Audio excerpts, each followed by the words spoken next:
brown lash lovers, this is Jessica at Devereux Beauty, and I wanted to show you today how I use lip scrubs. I was talking with my clients, not everyone had the same approach I did. I find it really handy, so I want to share it here with you.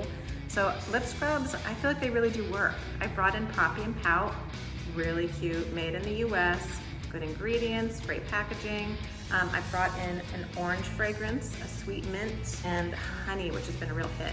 So there's more fragrances. These are my favorites. What I do is I keep it in my shower, and then I just pop my finger in, put it on my lips in the shower, and then blot it, enjoy it. Oh my God, it's amazing, and rinse it off. So I'm not even using a towel or a cotton round or anything, and it doesn't feel messy because I'm in the shower. So I'm not sure if you're doing the same thing. Let me know. You can always be like, this is how I do it, or how is there a way that you use it where you have less waste? But this in the shower has been amazing for keeping my lips from having the peeling that can happen. And then I have the corresponding chopsticks. Very cute. So, but I feel like it does work well to have this in your life with a chopstick. So in the shower, that's a hit. Keep it in your bag. Hope this helps.